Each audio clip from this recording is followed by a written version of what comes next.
Boa noite a todos, louvado seja nosso Senhor Jesus Cristo. Para sempre seja louvado.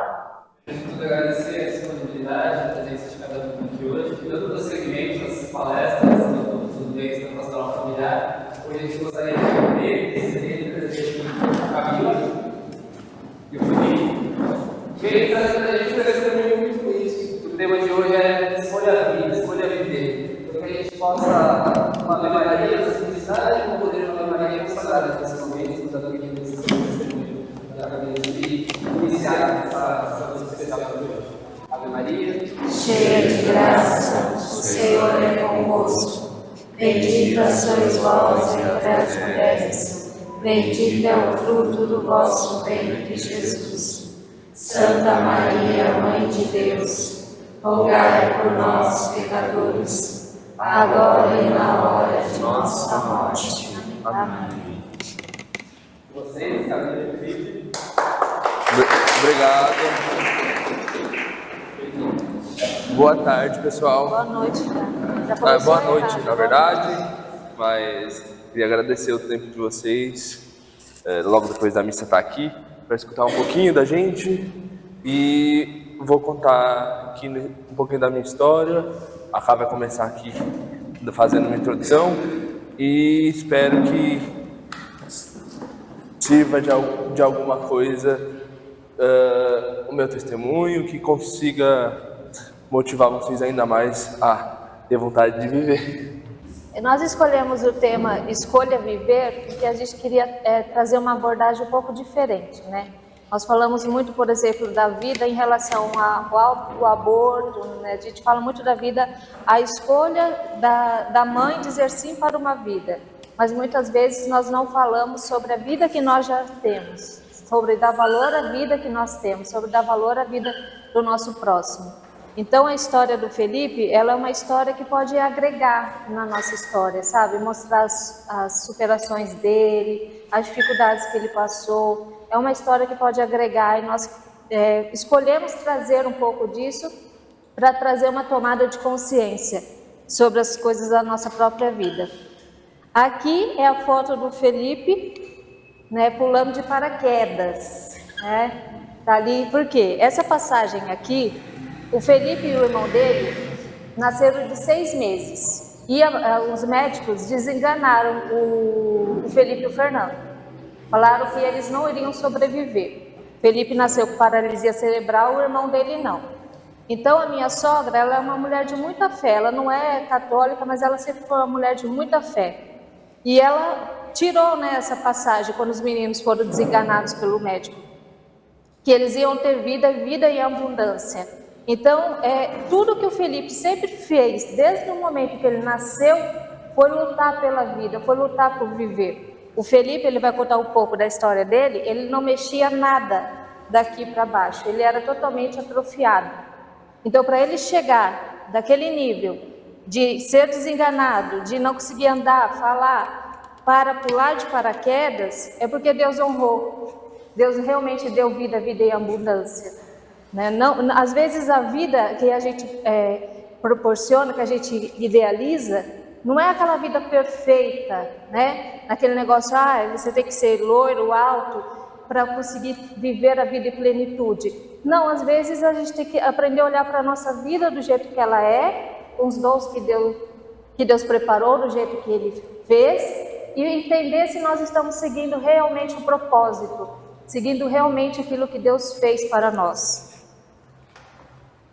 Aqui eu coloquei um dado. Nós vivemos em uma cultura de morte, né? Nós vivemos em uma sociedade, uma cultura de morte, uma cultura descartável. O ser humano hoje em dia ele é descartável. Se o seu casamento não está legal, você vai se separa. Se a mulher que você começou a ficar passa a idade, ela passa a não estar tão bonita, você vai e troca. A vida hoje em dia, infelizmente, é descartável. Nós temos essa mentalidade. Tem um dado muito assustador, que nos países que o aborto é legalizado, praticamente não existe pessoas com deficiência física. Tá? E eu peguei aqui o dado da Islândia porque ele é assustador. Quase 100% das pessoas com deficiência física detectado antes da gravidez ou síndrome de Down são abortadas. praticamente não existem pessoas com deficiência física na Islândia.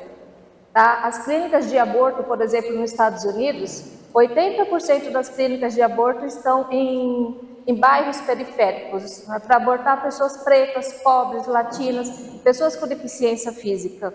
Então, a questão do aborto, ela é uma questão de eugenia, é uma questão para poder descartar as pessoas que eles consideram ser degeneradas, né? Simone de Beauvoir falava isso, que as pessoas pretas, pobres, pessoas com deficiência física não eram dignas de se reproduzir. Então, quando nós aceitamos essas ideologias na nossa casa, quando nós, de certa forma, compactuamos com esse tipo de ideologia, nós estamos olhando, por exemplo, para a história do Felipe e falando, essa história não deveria existir. Porque é isso que eles querem pôr dentro de nós. Quando uma mulher católica vai lá na farmácia e compra uma pílula, ela está, além daquela pílula, ela está colocando dentro da casa dela aquela ideologia. Ela está sendo conivente com aquilo. Aquela ideologia que nasceu dizendo que pessoas como meu marido, por exemplo, não deveriam existir. Então nós temos que estar alinhados aos nossos propósitos. Uma mulher deixar de comprar uma pílula vai acabar com a indústria? Vai deixar de existir? Infelizmente não. Mas você não vai ser conivente, não vai compactuar com aquilo. Então é isso que nós queremos mostrar hoje para vocês. O Felipe vai falar da vida dele e conforme ele vai falando, eu chamo vocês a refletir que tudo que o Felipe falar para as pessoas lá do mundo, essa história não deveria existir. Tudo que o Felipe conseguiu, desde o momento de nascer até hoje, para essas pessoas não iria existir. Então é muito interessante a gente olhar para a história do Felipe e ter isso dentro do coração. Será que eu posso compactuar com uma ideologia, com pessoas que dizem que o Felipe não deveria existir? Eu convido vocês a refletirem sobre a vida de vocês, o que significa a vida para vocês. Porque para mim, a vida significa cumprir o que Deus quis que eu cumprisse. O Deus me deu a vida por algum motivo e a coisa que eu mais amo na vida é viver. Eu sempre falo para cá que uma das coisas que eu mais amo na vida é viver. E tem uma passagem que é Deuteronômio 30:19 que fala que Deus colocou no mundo a maldição, o bem e deixou para a gente tomar essa decisão, o que a gente quer trazer, o que a gente quer fazer na nossa vida, mas também disse para a gente escolher o bem, que quando a gente escolhe o bem, a gente vai perpetuar, a gente vai transbordar e essa é uma passagem que eu também levo para a vida, assim. E uma das coisas que eu sempre faço e falo, o que muda a minha vida, é conversar com Deus em todos os dias, mas principalmente nos momentos de decisão. Eu, como empresário, toda decisão que eu tenho que tomar, eu pergunto para Deus. E recentemente eu tive uma oportunidade de me tornar sócio de um outro grande empresário, que eu estava super empolgado. Afinal, o empresário gosta de abrir empresa e tocar a empresa. Falei, nossa, cara, eu vou. Vai ser um divisor de águas para mim, vai ser muito bom. E eu vou aperfeiçoar um lado mais comercial que eu não tenho, eu sou uma pessoa super técnica. Esses 2 anos que eu vou conseguir estar próximo dessa pessoa vai ser muito bom para mim. Eu estava quase fechando o negócio e assinando a sociedade. Ela, como uma esposa sábia, relembrou uma coisa para mim. Disse, você pediu para Deus, Deus não está te respondendo. Por que você não faz a pergunta inversa? Se não for para eu ter essa sociedade, Deus, afasta essa pessoa de mim. E desde então, eu não falo mais. Eu não escutei notícias dessa pessoa, o assunto da sociedade não foi para frente. Então, o que eu quero deixar aqui nesse slide especificamente é que às vezes Deus fala no silêncio pra gente. Quando Ele não diz nada, significa não também. O não dizer nada significa não, a gente só não está pronto para ouvir. Ou a gente está tão empolgado e tão na adrenalina da situação que a gente não escuta Deus falando com a gente. Então, essa é uma parte super importante para a gente conversar aí nos momentos de decisão, principalmente, porque Deus ele sempre nos guia. Se a gente escuta Deus, provavelmente aquilo que a gente quer que aconteça vai acontecer, mas principalmente, com certeza, aquilo que Deus quer que aconteça vai acontecer, independente se é bom ou ruim, porque as coisas ruins Deus permite que aconteça para nosso crescimento. E uma das coisas que eu sempre falo que amar viver é super importante. Amar viver é super importante. Porque a gente é único, uma pessoa é única. Eu tenho um irmão que é gêmeo de mim, inclusive tá aí a foto, só que ele não tem deficiência nenhuma. E eu sempre falo que ele é uma pessoa que me fez crescer muito como ser humano, porque ele não via deficiência em mim. E às vezes, principalmente na adolescência, quando a gente ia fazer coisas tipo andar de ônibus, que minha mãe deixava ele andar de ônibus e ter a vida dele, só que eu também tive essa oportunidade, porque minha mãe falava que eu era uma pessoa muito pronta para viver aquilo que eu fosse capaz e que eu sabia dos meus limites. Então ela me ensinou a nunca desistir. E meu irmão foi uma pessoa que sempre que eu estava lá tentando subir no ônibus ou saindo com os nossos amigos, fazendo as coisas, as besteiras que qualquer adolescente faz, né? Eu fui um adolescente que fiz muita besteira, mas é bom como qualquer adolescente, porque qualquer adolescente passa por isso. Então eu tive o meu irmão do lado para me apoiar e me incentivar. E nos meus momentos de achar que eu não era capaz, que eu não conseguia, ele estava lá na escola comigo, me incentivando. Eu tinha tudo para ter inveja dele, porque que Deus escolheu eu para ter a deficiência e ele não. Mas uma coisa que acho que vem de família, eu sempre disse e acredito muito que se Deus permitiu que eu viesse com a deficiência, é para transmitir algo de diferente no mundo. Então eu estou aqui falando para vocês e dou palestra em outros lugares justamente para incentivar isso, porque ainda todo mundo tem a limitação. Alguns têm as limitações físicas como eu, outros não têm limitação física, mas ninguém é perfeito, porque se a gente fosse perfeito, a gente não estaria aqui, a gente já estaria morto. Então, eu tenho orgulho de ter um irmão que sempre me apoiou e sempre esteve dos meus lados. Bom, agora eu vou começar a entrar um pouquinho na minha história. Eu nasci de 6 meses e meio e até os 3 anos eu não mexia nem os braços nem a perna. Eu não mexia nem os braços nem as pernas. E minha mãe sempre foi uma pessoa que me disse: se você não experimentar, você nunca vai saber se você é capaz ou não, e não vai entender o que você precisa adaptar para você conseguir fazer. Então, minha mãe sempre me incentivou e me levou para a fisioterapia todos os dias. E até meus 3 anos de idade, eu não mexia nada, e comecei a mexer os braços, depois mexer as pernas.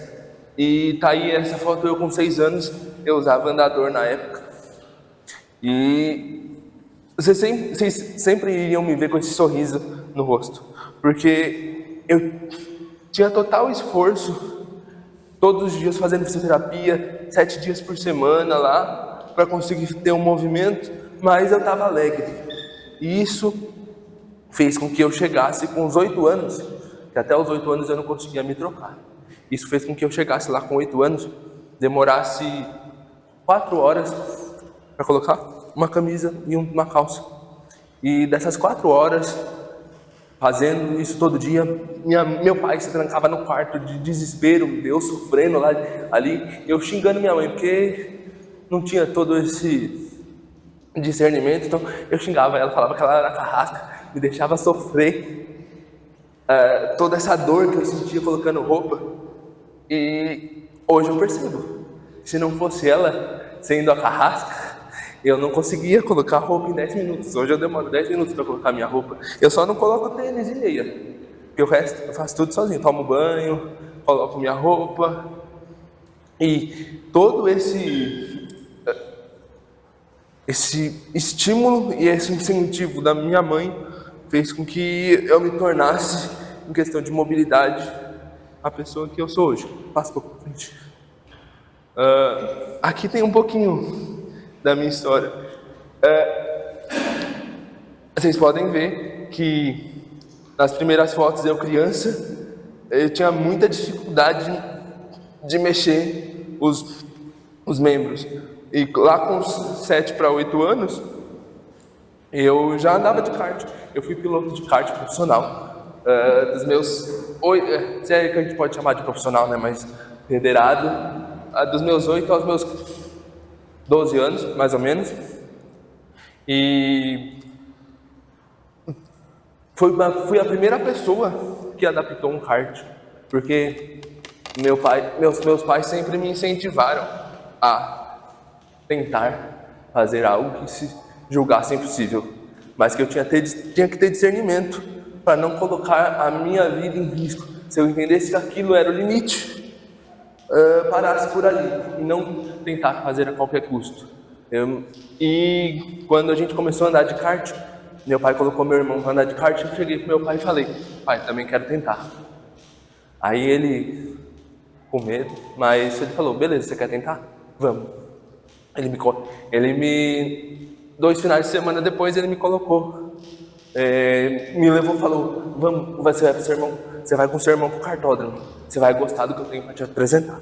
Aí eu cheguei lá, tinha um kart normal. Aí eu sentei no kart e a primeira coisa que meu pai falou: um dia você vai andar com ele na pista, mas primeiro vamos medir o que precisa adaptar.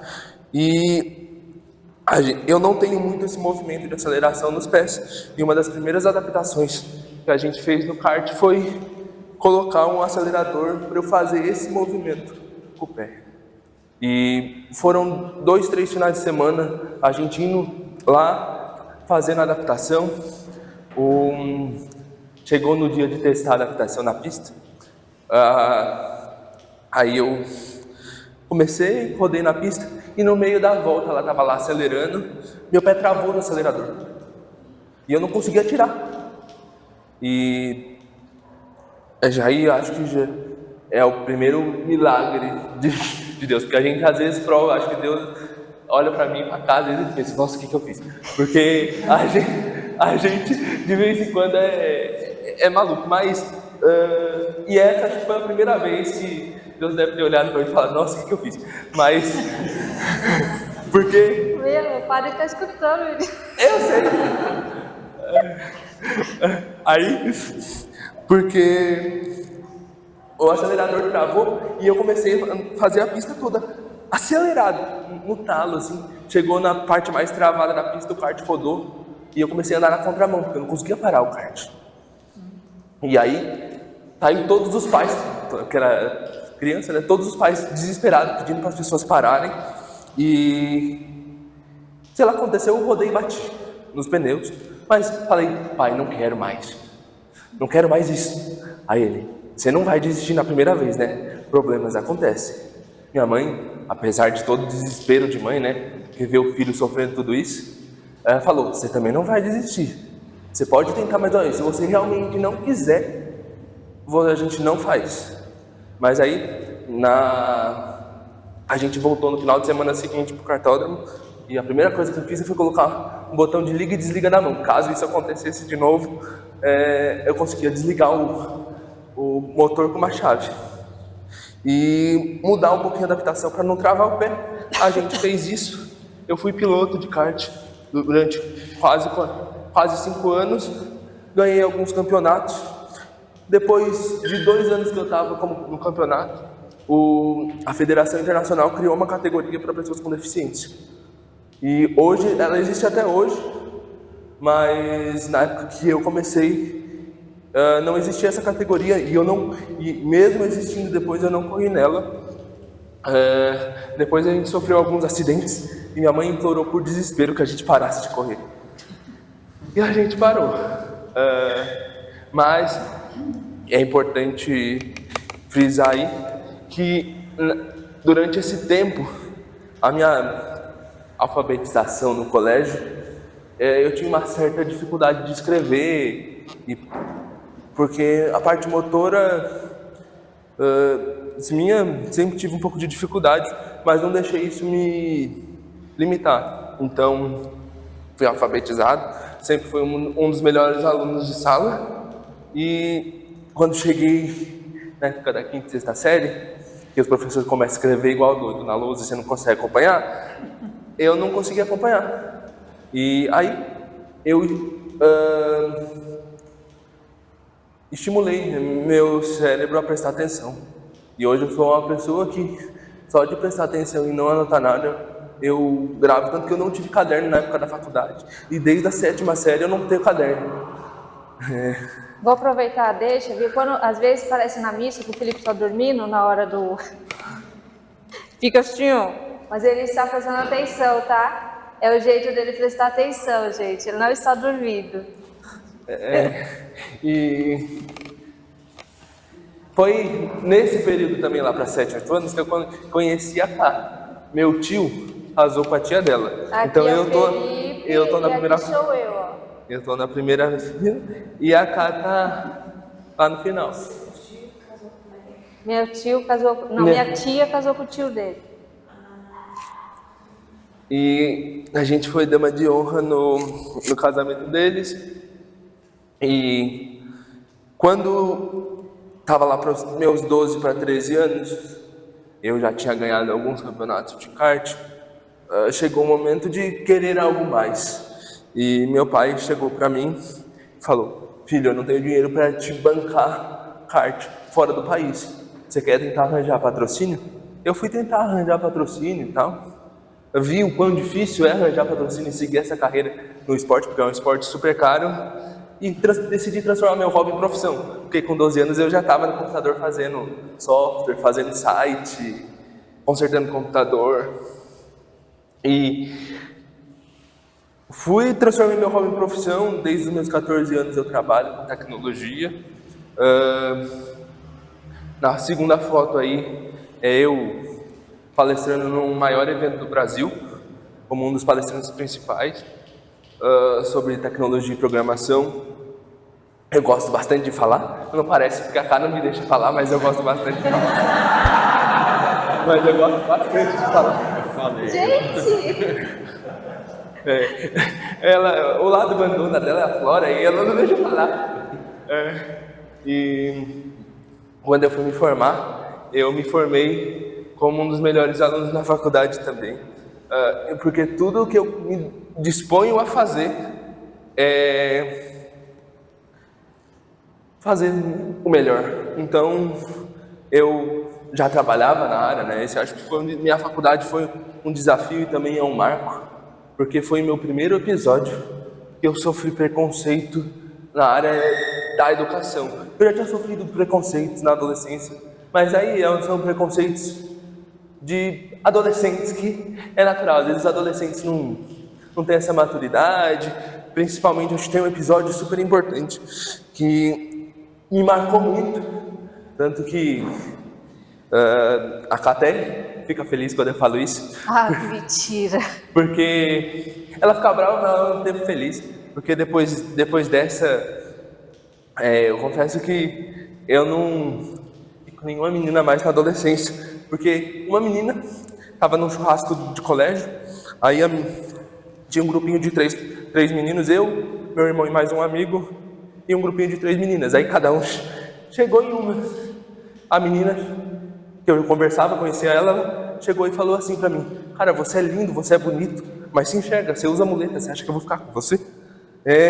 Por isso que eu falo que foi uma parte que me marcou muito, porque como qualquer adolescente eu não tinha essa maturidade de entender, né, que as pessoas não têm maturidade, às vezes ela tem preconceito, mas isso não tem nada a ver com você, é preconceito delas.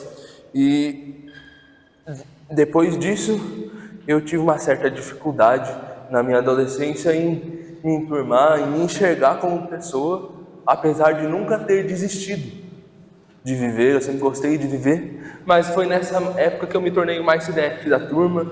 Foi nessa época que, mesmo com meus 16 anos, eu já fui convidado para dar palestra, não é essa, mas outras palestras, já com 16 anos, porque eu desisti da vida social para ter a vida profissional e me focar nos estudos de tecnologia, que era uma coisa que eu gostava. Mas eu contei esse fato, que até pouco tempo me marcava muito, porque eu quero dizer para vocês que, independente de quem fale que você não é capaz, você só não vai ser capaz se você chegar que você não é capaz. Se Deus fala que te deu a vida, Ele te deu tudo para você desempenhar seu principal e melhor, o seu papel na Terra. É lógico que Ele deixa a gente passar por tudo que a gente passa para a gente aprender, porque assim como Deus criou o bem e o mal e deu a livre escolha para a gente, se Ele desse tudo de bandeja, a gente não cresceria como pessoa. Então é parte disso a gente ficar próximo de Deus, parte do processo da vida a gente ficar próximo de Deus para sim cumprir o nosso propósito.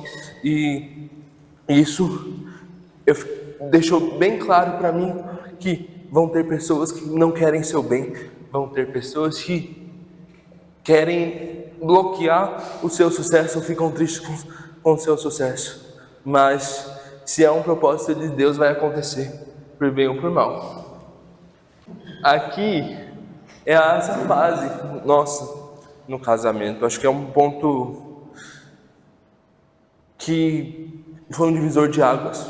E eu falo que foi um divisor de águas porque meus pais conhecem a Ká desde novinho, né? Como vocês viram nas outras fotos, eu conheço a Ká desde novo. Mas... Sou 4 anos mais velha, mas... Eu conheço a Ká desde... Gravou já gravou. Eu conheço a Ká desde novinho. Mas a gente namorou 2 anos. E quando eu falei para os meus pais que eu iria casar com ela, mudaram-se da água para o vinho o tratamento com ela. E foram um desafio. A Ká tinha um sonho. Eu confesso para vocês que eu fui batizado na igreja católica com 12 anos por vontade própria. Minha mãe é evangélica, meu pai é católico não praticante. Mas eu frequentava às vezes a missa na paróquia Rainha dos Apóstolos, sempre fui na região, e pedi para ser batizado. E por coincidência, na verdade não existe coincidência, né? Porque Deus quis assim, eu fui batizado na ressurreição da Páscoa, no sábado de Aleluia. Então, foi muito marcante. Apesar de eu não ter foto do meu batismo, não consegui achar. É uma coisa que eu tento procurar, mas não acho. E apesar de ter batizado na igreja católica, meus pais, minha mãe não segue, e eu já sabia que se eu quisesse casar na igreja, que ela não iria, por conta da religião dela evangélica. E quando a gente falou, mãe, a gente vai casar na igreja, eu não tinha noção da importância que era o sacramento do matrimônio na época, mas eu falei, eu acredito muito em Deus. Se é um desejo seu casar na igreja católica, a gente casa também na igreja. E aí, quando a gente foi casar, e estávamos vendo a igreja, tudo, a gente falou, mãe, eu vou casar tal dia, estamos vendo de casar tal dia na igreja, a gente gostaria da presença de todo mundo. Aí minha mãe falou, filho, eu não vou. Você sabe, o que eu acredito, eu não vou no seu casamento, mas eu vou na festa. Tá tudo tranquilo. Eu falei, mãe, eu já sabia disso, pra mim tá tudo tranquilo. A gente vai casar. Mas aí meu pai chegou e falou, se sua mãe for, eu não vou. Mesmo sendo católico, ele disse isso. E dizendo isso, começou o primeiro desafio, porque a minha família inteira estava com esse mesmo discurso. Se uma pessoa vai, eu não vou. E não ia ter ninguém da minha família. E ela abriu mão do sonho dela e a gente casou há quase 6 anos atrás num salão. E graças a Deus, depois de 5 anos de luta, a gente conseguiu casar o ano passado, aqui na paróquia Santa Cândida. O Padre Anderson que casou a gente. E depois desses 5 anos, minha família inteira estava aqui. Minha mãe, meu pai, meus avós. Mas até esses primeiros 5 anos de casamento, foi um casamento de muito desafio. Eu e a Kai, a gente brigava todos os dias. Basicamente tinha uma briga. Mas a gente se dava super bem, a gente se acertava, apesar de brigar todo dia, a gente se acertava e vivia ali bem. Eu estava recebendo uns amigos em casa, uma bela noite, depois de um belo dia de trabalho. Minha mãe entra em casa fora de si, porque ela morava perto, tinha chave de casa para qualquer emergência. Porque na época ela trabalhava fora e eu fazia o bom e velho home office em casa, então eu passava o dia sozinho em casa. Minha mãe tinha a chave de casa para uma emergência. E minha mãe chega, 7 horas da noite, já estava todo mundo em casa, inclusive estavam os amigos, e entra louca em casa dizendo: a Camila não cuida de você, o que está acontecendo? Eu vejo você reclamar por aí que nossa família não está unida. E discussão vai, discussão vem. A Camila é agredida pela minha mãe. E nessa agressão, eu tomei a minha primeira decisão como um homem que tinha acabado de casar e saído das asas do pai, uma decisão dura e forte. E eu disse para o meu pai, porque meu pai tem algum dinheiro, ele me deu um apartamento. Logo quando eu casei, ele me deu um apartamento, mas falou: se vira para mobiliar e pintar o apartamento do jeito que vocês quiserem. Então eu tinha gastado um bom dinheiro nesse apartamento, mas mesmo assim é um bem material. E eu falei para cá: onde você não é bem-vinda, eu também não sou. No mesmo dia, na mesma hora, a gente pegou as coisas em saco de lixo, e botou as roupas em saco de lixo e fomos morar no porão da casa da avó da cá. Porque Deus fala, né? Que primeiro a gente sai da casa dos pais para formar uma nova família. Então hoje ela é minha prioridade, porque ela é minha esposa. E apesar de eu não ter conseguido proteger ela da agressão, porque eu não tive velocidade para sair do sofá e sair correndo até onde ela estava conversando com a minha mãe, eu pude fazer onde ela não é bem-vinda, eu também não sou, mesmo sendo a casa que meu pai me deu de presente, com todo o carinho e amor, eu deixei para trás. E foram 2 anos, acho que ela pode contar um pouquinho mais, mas de muito sofrimento, mas também de muita alegria e amadurecimento do casamento, porque a gente se aproximou muito como um casal, tendo eu me desvencilhado do meu pai e da minha mãe, mas também entendido qual que era o limite deles, porque eu, como filho que sempre teve a mãe cuidando quase 24 horas de você até os 16 anos. Com 16 anos você fala para ela que: mãe, me dá um pouquinho de espaço, e ela entende te dar um pouco de espaço, mas mesmo assim fica se doando para você, te levando para os lugares e tudo mais. É um pouco difícil entender qual que é o limite, e nesse momento precisou acontecer tudo isso para eu crescer como homem e entender qual é o limite. Mas infelizmente, depois que isso tudo aconteceu, eu fiquei 2 anos sem falar com os meus pais. Só que nesses 2 anos também a Cá não soube viver em Deus muito bem esse luto de ter sido agredida pela sogra, e começou a se viciar em remédio. E até eu não dar conta de trabalhar para sustentar o vício dela, mais as contas de casa, tive que vender tudo. E meus pais me acolheram de volta, porque não tinha onde morar mais. Ele falou, vamos morar em casa vocês dois. E foram 2 anos, de novo, sempre 2 anos, né? Não sei o que Deus quer que a gente faça de 2 anos, mas são sempre 2 anos que acontecem as coisas. A gente ficou 2 anos morando de volta com os meus pais depois que isso tudo aconteceu. E hoje, meus pais e a Cá se dão melhor do que eu com eles. Eu me dou bem com eles, a gente voltou a se falar, o nosso relacionamento é natural, mas ela se dá muito melhor do que eu com eles. E isso fez com que a gente compreendesse, depois que isso tudo aconteceu, que a gente precisou ficar mais próximo de Deus, porque Deus quis que a gente voltasse para o mesmo apartamento, porque as coisas melhoram, eu compro um carro de volta e meu pai me dá um apartamento de volta. Só que ele deu um outro apartamento no mesmo prédio, então a polícia foi lá, porque minha mãe abriu BO por... Minha mãe estava fora de si, porque ela chegou a abrir BO por maus tratos de incapaz. Eu tive que provar que eu não era incapaz. Então tudo aquilo que ela me falou durante 25 anos caiu por terra, né? Porque ela falava que eu era capaz de fazer tudo aquilo que eu queria e ela denunciou por maus tratos de incapaz. E foram desafios, a polícia bateu lá na porta, viu a gente pegando um saco de lixo para pegar as nossas coisas, depois a gente voltou a pegar mais um pouco de coisa, precisou chamar a polícia, porque meu pai não queria deixar a gente entrar, porque falava que o apartamento era dele, afinal estava no nome dele, aí a gente chamou a polícia, então teve todo esse episódio, e depois de 2 anos a gente volta para o mesmo prédio, em outro apartamento, no mesmo prédio,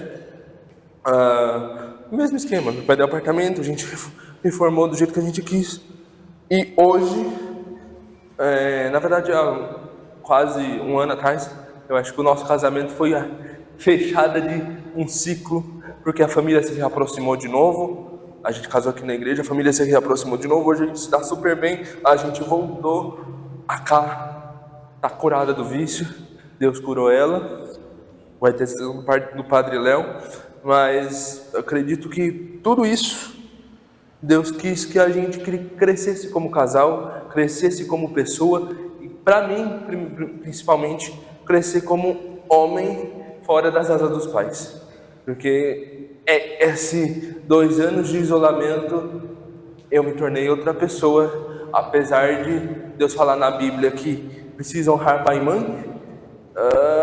Para mim foi muito bom, porque eu cresci como homem, porque eu era aquela pessoa que mesmo casado com a Cá pedia, pai, posso fazer isso? Pai, o que você acha disso? E isso estava atrapalhando um pouco o nosso casamento, e hoje a Cá, quanto tempo faz? 1 ano e pouco, quase 2 de novo atrás, a gente voltou a falar com os meus pais, porque a Cá pediu desculpa, ela se humilhou, ela conta bastante disso, ela se humilhou e pediu desculpa, apesar de ela não estar errada, né, porque foi ela que sofreu a agressão, ela pediu desculpa, porque só isso faria com que eu me reaproximasse dos meus pais, e precisou ser o dia do nosso casamento para os meus pais pedirem desculpa a ela. Eu costumo dizer que todo mundo nasceu para dar certo. Acho que esse é o lema que eu trago. Uma brincadeira que eu gosto de fazer, que na verdade é uma analogia, que tem o papel higiênico e o papel sulfite. O papel higiênico, ele foi criado com o objetivo de aliviar a gente nas nossas necessidades, ajudar a gente a se limpar ali nas nossas necessidades. E o papel sulfite foi criado para a gente anotar coisas, escrever nossos sonhos, escrever uma carta, colocar aquilo que a gente quer alcançar. Mas são 2 visões completamente diferentes, mas nem por isso, e 2 vivências completamente diferentes, mas nem por isso elas estão deixando de cumprir o objetivo que foi lhe dado a elas quando foram criadas. Então Deus, quando cria a gente, tem um objetivo. Às vezes o nosso objetivo é ser pai e ser mãe, e com isso a gente vai ter muitas condições financeiras, às vezes vai ter menos, mas não é por isso que a gente não deu certo. Então, todo mundo realmente nasceu para dar certo, porque Deus, quando cria a gente dentro do ventre da nossa mãe, tem uma missão para a gente. E se a gente está próximo de Deus e sempre conversando com Deus, como eu disse no começo da palestra, a gente vai cumprir a nossa missão. E era essa mensagem que eu queria deixar para vocês. Nossa.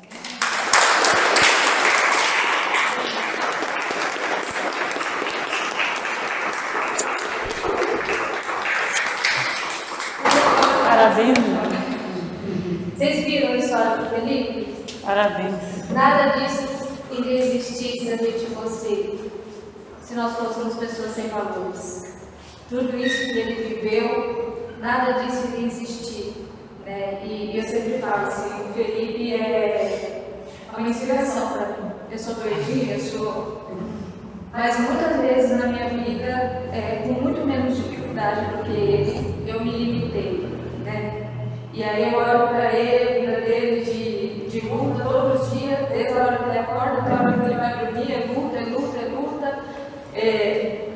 Ele não contou aqui, mas quando ele começou a trabalhar, ele trabalhou 3 vezes mais para provar o valor dele. Né? Chegou ao ponto dele falar para a pessoa, eu vou trabalhar de graça para você, e se eu der prejuízo eu ainda pago o meu salário. Para a pessoa tentar entender que ele era capaz. Porque as pessoas olham para o Felipe e vêem deficiência física, né?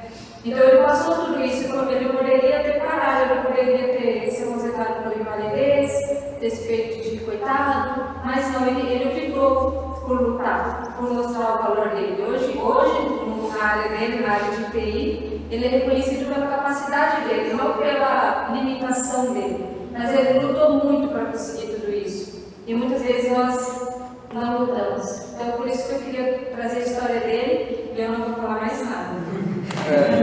Obrigada. Ela está comentando aqui, tem mais uma coisa aqui para complementar tudo isso, que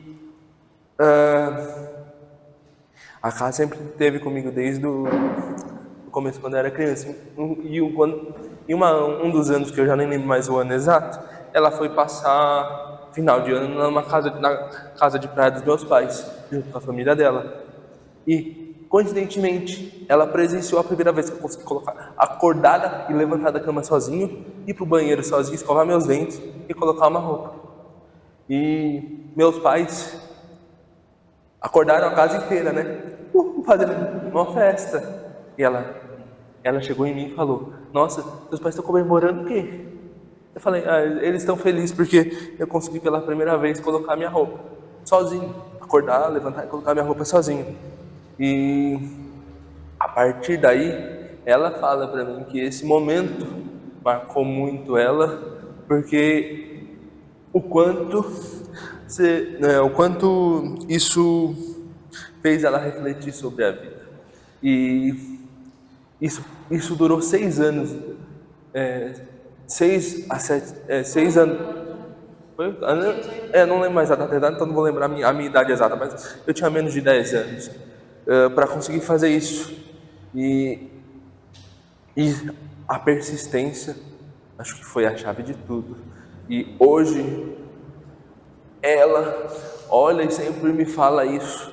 Teve um outro episódio que ela pode contar o lado dela da história, mas teve um outro episódio que ela quando a gente foi casar, eu pedi ela em casamento.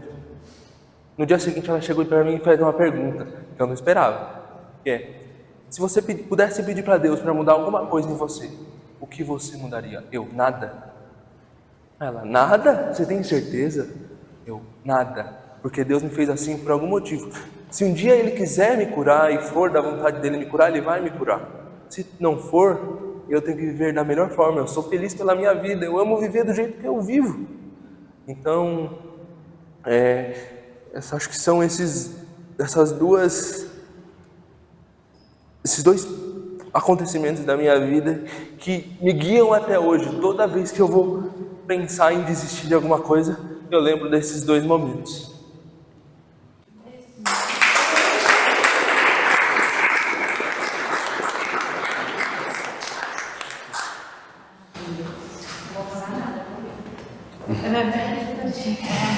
Ela tá segurando. No meu pastoral familiar, como paroquiano, como cristão, como pessoa, a gente quero muito agradecer por vocês, pelo esse testemunho, que não é um testemunho só de slide, né? É um testemunho vivo pela paróquia que a gente, todo mundo percebe. E queria agora abrir para quem quiser perguntar, nesse momento, né, de conhecer, de aprofundar um pouco mais esse testemunho tão bonito, que com certeza alcançou a gente todo dia aqui na paróquia. Olha, eu não tenho nenhuma pergunta para fazer, mas pena que tem tão pouca gente assistindo o depoimento de vocês dois. Porque, olha, isso aqui não tem nem que tirar nem pôr, realmente esplêndido.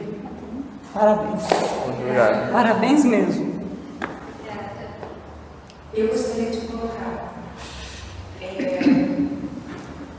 a vida sua foi uma bênção pessoal de Deus, cara.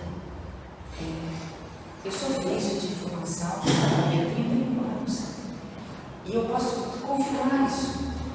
Eu sou formada em 1995, e quando as crianças nasciam nessa condição, já era traçado o destino dessas pessoas, dessas crianças. Lá atrás, digamos, os precursores, nossos colegas anteriores também sofreram com isso, porque no começo eram problemas mais ortopédicos e os neurológicos, e principalmente as crianças que nasciam com retardos de desenvolvimento, paralíticos cerebrais, distrofias das piores evoluções, e as pessoas já era fadada. Não, aquela criança não tem o que fazer, a criança nasceu assim. Então nós, enquanto profissionais, eu peguei até uma época um pouco melhor, mas as crianças eram literalmente abandonadas, né? E famílias destroçadas, né? Normalmente aqueles casais tão bem formados, tudo, né? Casamento maravilhoso. O que aconteceu? Uma criança nasceu com um determinado problema, não tem cura, não vamos tratar, não vamos cuidar. Sua mãe foi uma pessoa, é uma pessoa especialíssima, dotada de Deus, que te incentivou a ir cuidar. Às vezes, o acompanhamento da física às vezes é meio chato, mas é isso. Mas são pessoas que investem nessas crianças até hoje, porque hoje as crianças normalmente são abandonadas pelas famílias, maridos vão embora, as mães muitas vezes largam as suas crianças dentro de casa, alegando sim que tem que ir para, sim, vamos ganhar dinheiro, vamos sobreviver, mas eu tive isso na minha vida de descobrir pessoas, crianças em casa, cheias de feridas, porque literalmente os pais abandonaram essas crianças. E você e muitos outros que tiveram essa força de vontade e essa família que te incentivou, deve ter sofrido mesmo um pouquinho, você vai se virar um pouquinho ali na hora de se vestir, né, na hora de se alimentar, mas tenha certeza, doeu mais nela do que em você. Né? Então, parabéns pela sua vida hoje. Sim, nascemos todos para o certo, né? E que você tenha Deus no coração. É isso. Eu gostaria de falar, já coloquei no grupo, né, Camila, que vocês são superação de vida. né? Um casal que supera as lutas, né? Por isso vocês estão aqui hoje testemunhando. E não foi por acaso, e não é por acaso. É para que vocês estão juntos, casados, unidos. Deus escolheu para que vocês testemunhassem este amor, essa vida, essa superação, essa graça de Deus na vida de vocês para o mundo. Porque, como eu falei, Felipe, para o mundo você tem deficiência na matéria, mas para Deus a sua alma é perfeita. E Deus usa vocês para vocês levar isso, como Tiaguinho menor, como eu falei, né? Tiaguinho, discípulo de Jesus, ele era doente e ele levava Deus para as pessoas e muitos eram curados. Vocês vão longe, porque Deus utiliza de vocês para testemunhar esse amor, essa graça de Deus na vida de muitos, porque nós, né, somos perfeitos fisicamente e tudo, e reclamamos ainda, né? Às vezes as coisas, qualquer situação a gente reclama. E o Felipe não, o Felipe está aí firme e forte, né, Felipe? Isso mesmo, a alegria de Deus é a sua força. Amém? Amém. Você quer colocar? Eu não vejo o Felipe como uma pessoa que tem uma limitação, muito pelo contrário. Eu vejo ele como uma pessoa que tem uma grande superação, né? Então, e você é um casal, vocês como casal, a primeiros olhos de qualquer pessoa que olha e fala, poxa, que coisa, né? Dá um choque para a realidade do mundo mesmo. Que as pessoas olham, já os casamentos com as pessoas que são normais, né? O pessoal já não olha, né? Então, mas quando as pessoas veem em vocês os valores, as virtudes, a vida, né? O sofrimento da vida que ensinou a dar valor, principalmente vocês serem ligados a Deus, um casamento em Deus, um casamento abençoado na igreja, é um casamento de superação. Também só tem arroz. Eu acho que às vezes Deus utiliza dessas situações para ensinar muitas pessoas, primeiro, a dar valor à vida, como ele fala, a vida é uma só. Ele dá muito valor à vida, acho isso muito bonito, é muito forte. O sofrimento para ele glorifica o Senhor no sofrimento que vocês passaram, e isso passa para as pessoas, e a gente tem que aprender com vocês isso. E a vida é de luta, mas de grande inspiração e de vitória. Então, vocês têm tudo para isso. E realmente, para finalizar, vocês têm que palestrar realmente para ensinar muita gente que reclama demais da vida, né? Que não aprende a ter humildade, para ver que a vida é de luta, mas de grande superação e vitória. O Felipe tem e você também, cara. Parabéns, viu? Parabéns ao casal. Felipe, uma pergunta. Eu também trabalho na área de TI, só que não tão a fundo quanto você. Estou mais na parte de hardware, de comercial e tal. A gente sabe que essa área de TI ela é nojenta e ela é cheia de pessoas que querem passar o pé um no outro, levar o projeto para frente e tal. Como que você encara numa situação dessa que você percebe que a pessoa quer usar desse pseudo problema? Como é que você encara essa situação? Como é que você enfrenta isso daí? É sempre um desafio, porque lá no início da minha carreira, no meu primeiro emprego, meu gestor, eu era um desenvolvedor, programador, e meu gestor, para todo o time, colocava, precisa desenvolver uma funcionalidade de login.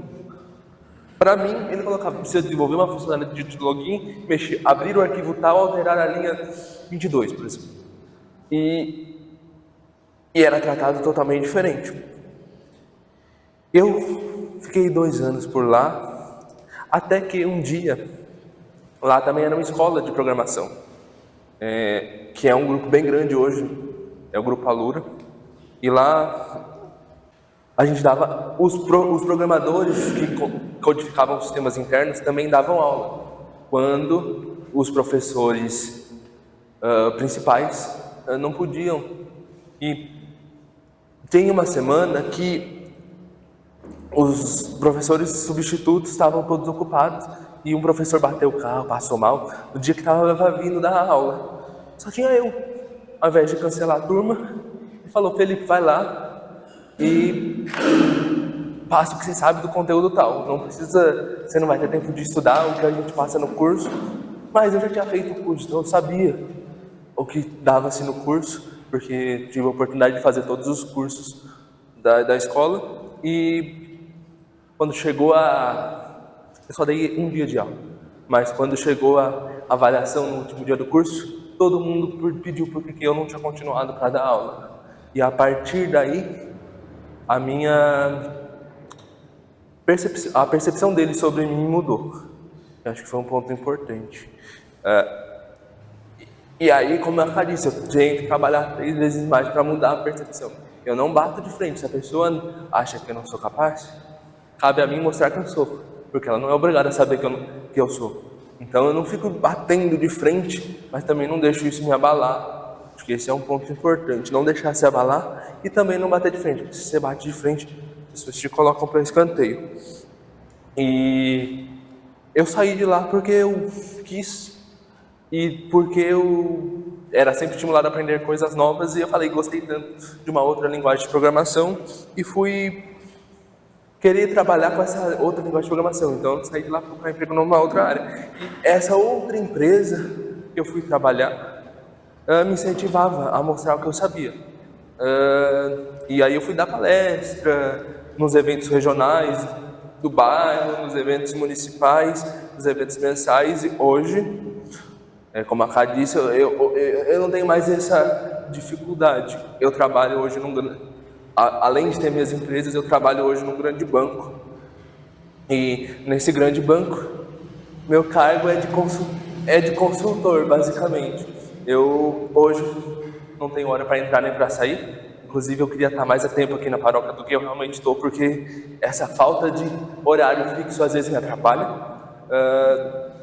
E hoje eu tenho que ficar 24 horas disponível. A pessoa me liga que está com problema, eu tenho que ir lá ajudar, mas não necessariamente estou todos os dias lá, focado trabalhando, porque é natural em bancos grandes assim, qualquer empresa muito grande, ter pessoas que são pagas para serem referência e estimular as pessoas, os programadores que estão no dia a dia ali, a performarem como se fosse quase um mentor. E hoje é o meu papel nesse banco. É basicamente isso. Mas é sempre um desafio, e eu acho que o trabalho fala por si só. E aí também acho que isso é um ponto bom de agir dessa forma, porque você vê que você está entregando o seu melhor, está mostrando que você é capaz, está resolvendo os problemas do dia a dia da empresa, sem se fingir de coitado. E a empresa ainda continua te colocando escanteio, é porque lá não é o lugar. Então teve alguns empregos que isso não aconteceu, eu mudei. Conversei na época que isso aconteceu, eu mudei de cabeça. Inclusive teve antes de entrar no banco, eu assumi o meu cargo de diretor de engenharia de uma consultoria, que eu já tenho uma consultoria de TI, mas eu trabalhei numa antes de querer abrir a minha própria. Eu era diretor de engenharia. E a gente estava com um cliente grande, muito grande. E meu papel era pegar o conhecimento deles como consultoria e construir uma área de produto, que era construir um software de prateleira e montar toda a equipe para construir esse software. E o primeiro cliente que queria comprar esse software era uma grande empresa da área de varejo. E o CEO, eu tinha vários arranca-rabo com ele, mas técnicos, então eu acho que isso não me afetou. Até um dia que uma reunião de fechamento de contrato para apresentar um produto que eu estava liderando a construção dele para essa grande empresa, o dia anterior ele cancelou a reunião da minha agenda. Só que nesse dia, Deus quis que acabasse a energia de casa. Então eu parei de fazer home office e fui trabalhar da empresa, que era aqui em São Paulo, para não ficar sem trabalhar. Cheguei lá, que estava acontecendo? A reunião. E eu, na mesma hora, falei, não trabalho mais aqui, mesmo não estando empregado. Uma semana depois, eu estava empregado de volta. Então, Deus coloca as coisas. Mas a gente não precisa se humilhar com isso, mas acho que é um desafio a gente ter essa frieza que Deus... Eu não sou uma pessoa calma, eu sou uma pessoa quando eu estou no meio de trabalho, que eu sou exigente. E ela Insuportável. ela Ele dava bronca no pessoal, eu chorava. Uma vez ele deu uma bronca na funcionária dele lá, eu chorava. Como você fala isso pra uma menina? Não sei porque ela pediu demissão. Não sei, tipo, eu hora pra ele, falar, ele é um anjo, né? eu não sou uma pessoa muito calma no ambiente de trabalho e eu sou exigente. Então, é um pouco difícil de lidar comigo, eu reconheço. Mas, isso também fez com que as pessoas não montassem em mim. Porque se eu aceitasse tudo que as pessoas falassem e não questionassem e não colocassem meu ponto de vista de uma forma assim firme, eu não sei o que teria acontecido, mas eu acredito que o rumo da minha vida profissional seria totalmente outro. O Felipe ele é muito fiel aos valores dele. Quando aconteceu isso nessa empresa, o Felipe ganhava um salário de diretor. Ganhava muito dinheiro. E aí ele levou tudo e falou nunca mais. Assim. Eu cheguei para ela no mesmo dia que eu fui para a empresa, empregada, falei, eu pedi demissão. Ele não se apega a dinheiro, não se apega a nada. Com ele, o principal são os valores. Então ele tem isso muito. Se ele vê que ele está num lugar que isso não está alinhado com os valores dele, nada frente. Nada. Eu vou falar que eu só estou no banco hoje porque Deus pede para eu ficar lá. Porque entrou um par meu recentemente que ele pega no meu pé todo dia, o dia inteiro. Eu só fiquei bem recentemente porque ele entrou de férias. Mas ele voltou, então tá começando a ficar a mesma coisa. Mas Deus falou para eu continuar lá, eu tô lá. Isso porque é seu par, né? Parabéns, que delícia, que maravilhoso ter vocês aqui conosco hoje. Eu queria perguntar para você, eu vim de uma família também que aprendeu desde pequenininha a conviver. Eu primo amado, meu irmão, teve paralisia infantil e aprendi muito com ele, ao oposto do que a gente pensa que as pessoas que têm alguma limitação, né, são aquelas que a gente tem que ensinar. Muito pelo contrário, desde pequenininha eu aprendi que eles que vieram para nos ensinar muitas coisas. Mas a pergunta que eu ia falar, Felipe, já que eu convivo com vocês, espero conviver muitos anos, é assim, o que hoje, é uma curiosidade, se você não quiser responder, você não responde. Não, fica tranquilo.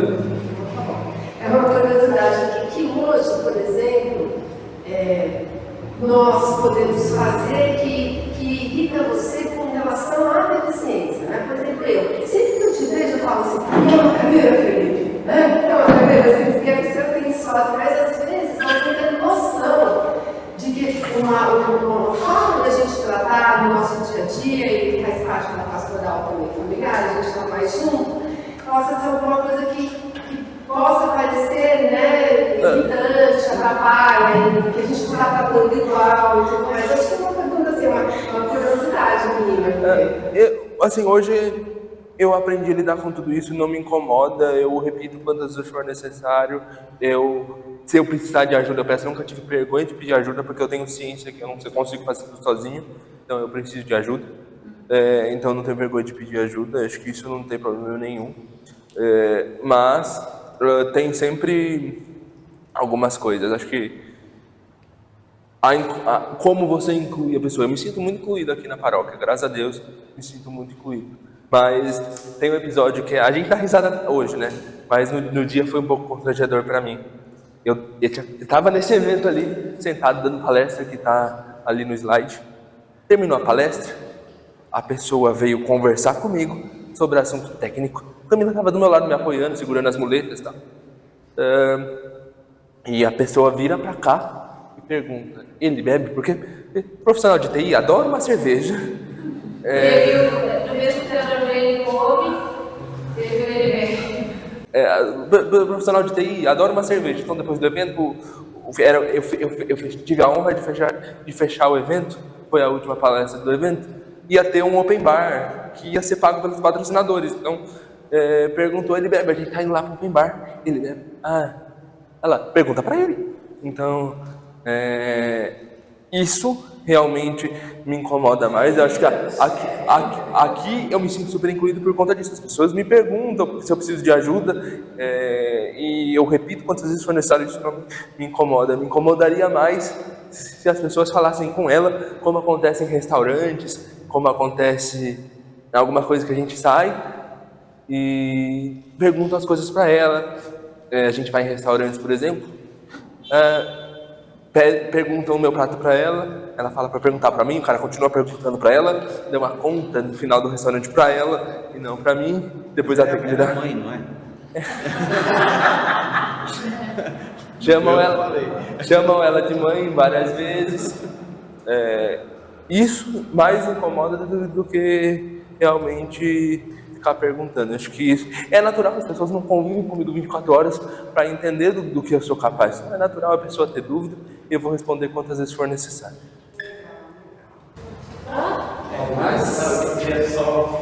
Primeiro, você falou da Islândia, né? Quase 100% das pessoas que são diagnosticadas, né, com ultrassom ali no ventre e são abortadas, né? Isso mostra que a nossa civilização está regredindo, né, para a época pré-cristã, né, quando os gregos e os astecas ali na América, quando nascia alguém com deficiência, jogavam no mar, jogavam no mundo abaixo, né? E na mente deles estava fazendo bem, né? Porque eles entendiam que aquela pessoa não ia enfrentar, né, desafios, então sacrificava essa alma. E é uma pena que esse instrumento esteja sendo usado para o mal, né? Mais uma vez aquela frase do Charles Chaplin é verdade, né? A ciência tende para o bem, mas o homem a transmuta para o mal, né? Então, o ultrassom foi criado, né, para prever o sexo, né? Prever tudo, e hoje, infelizmente, está tendo mau uso dessa tecnologia. Assim como na China também, né, que lá durante muitos anos só podia ter um filho, aí quando eles descobriam que ia ter filho mulher, também abortava e tudo mais. Uma segunda constatação, que ele resolveu a vida assim, em uma hora, você fala dos momentos marcantes da sua vida, né? Tanto positivo quanto negativo. Isso mais uma vez comprova, né, que a nossa vida inteira, o que marca a nossa vida é o que fica, né? Tanto positivo quanto negativo, né? Fica na nossa alma, né? Fica marcado eternamente. Assim como Cristo, né? Ele mostrou na ressurreição as marcas, né, da cruz, né, nas mãos. Com certeza também carregou as marcas da festa das voltas de Canaã, das marcas positivas. A nossa vida também é assim. Uma outra constatação. E a terceira que eu digo, uma reflexão que fica, né? Você falou de alguns conflitos com os pais, né? Que teve certos conflitos. Até que ponto, né? A gente tem que manter a tradição, né? Tem que obedecer aos pais, manter o que eles nos orientam, né? Sabedoria que eles têm. Até que ponto a gente tem que romper com isso e fazer uma vida nova, né? Por exemplo, Abraão rompeu com a tradição dele para fazer uma vida nova, né? Jacó já foi atrás da bênção do pai, né? Então, no casamento não são só dois sims, são sim o seu, da esposa e dos pais, né? Você acaba casando com a família também, né? Em alguns momentos da história, o sim dos pais prevaleceu, né? Hoje está o sim do. Então isso fica uma reflexão, né? Até que ponto tem que ser a tradição, até que ponto tem que ser a inovação, né? A minha percepção sobre isso é, hoje, com toda a maturidade que eu tenho, ainda muito a aprender sobre a Bíblia, a prioridade número 1 para mim e minha esposa. Meus pais me criaram para Deus, da melhor forma possível. Mas eles são muito importantes para mim, me fizeram chegar até aqui. Mas hoje, se qualquer coisa que aconteça, eu precisar escolher entre eles e minha esposa, eu vou escolher sempre minha esposa. E para mim isso é o que rege daqui para frente. Eu honro meus pais, eu agradeço, mas e hoje convivo com eles, vou lá de vez em quando na casa deles, ligo para eles de vez em quando também, não todos os dias, porque eu sou esquecido, porque deveria. Para mim, eles estando bem é o importante para mim. eu tive... Acho que é legal, né? Passar um pouco do que eu passei ontem, inclusive. Meu pai operou recentemente por um problema de saúde que ele teve. Na verdade, ontem, ele operou ontem. E eu, coincidentemente, é um dia que, tanto no banco quanto na minha empresa, as coisas pegaram fogo. E eu fui parar de trabalhar, era quase 11 horas da noite. A minha mãe me mandou uma mensagem 10h50 da noite, que eu fui olhar quando eu parei. Poxa, seu pai operou. Que filho desnaturado, não tá nem aí pra gente. Você nem apareceu, nem ligou, nem nada. E eu tinha dado, pai, que Deus abençoe essa cirurgia, que vai correr tudo bem. De manhã, 6 horas da manhã, antes dele operar. E foi a única coisa que eu mandei no grupo da família. Tá nós 4. Então, na percepção da minha mãe, eu não tô dando valor à família, a ela, porque para ela gostaria que eles ainda fossem as coisas mais importantes da minha vida.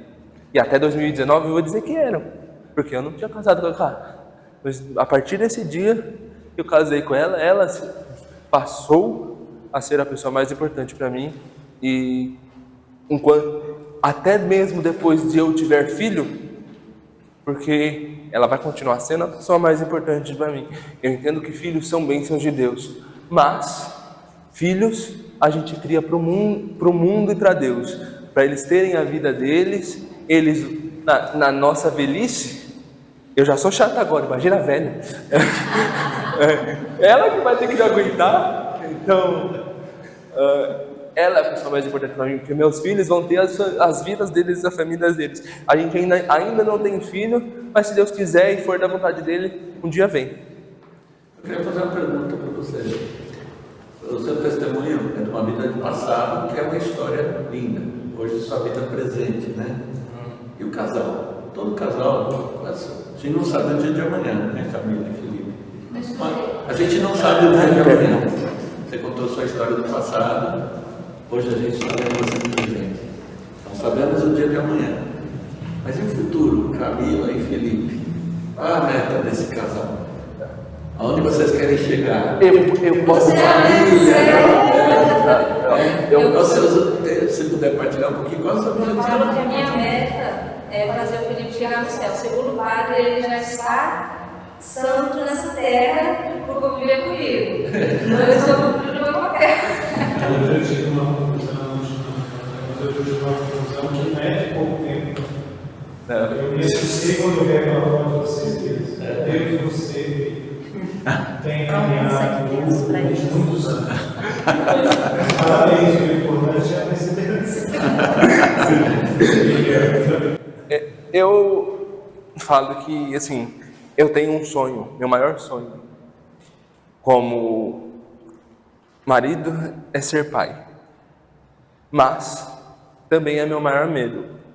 E é um pouco difícil falar disso, mas eu tenho medo porque eu já tive vários sonhos de eu matando meu filho, caindo em cima dele, desequilibrando e caindo.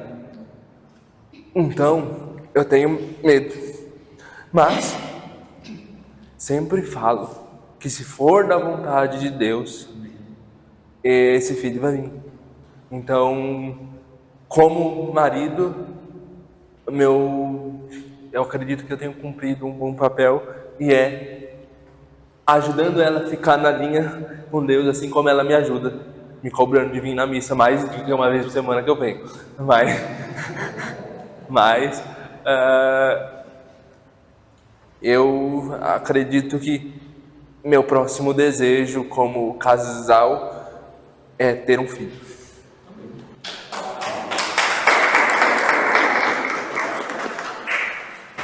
Gente, agradecer a vocês, reforçar esse agradecimento, como forma de materializar 1% dessa gratidão que tem vocês aqui com a gente. Que a gente possa. E assim encerrar, sem trazer, inclusive, tem um recado exclusivo, em primeira mão aqui pra gente, para encerrar sobre as próximas palestras. A gente já queria deixar o convite para a palestra do mês que vem, que por conta do primeiro sábado cair no dia de finados, a gente gente vai fazer no segundo sábado.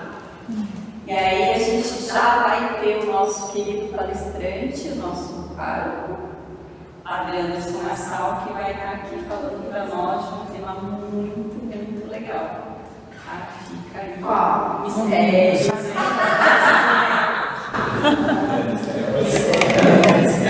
Em breve divulgaremos. Então, a gente vai, ele vai trazer alguma coisa falando para nós sobre a morte. A gente falou sobre a vida, agora a gente vai lá pouco cedo falar um pouco sobre a morte. Morte, enigma ou estigmas para o cristão? Nossa, Interessante. Na vida da morte. Obrigada, gente. Obrigada. Obrigada. Obrigado, pessoal.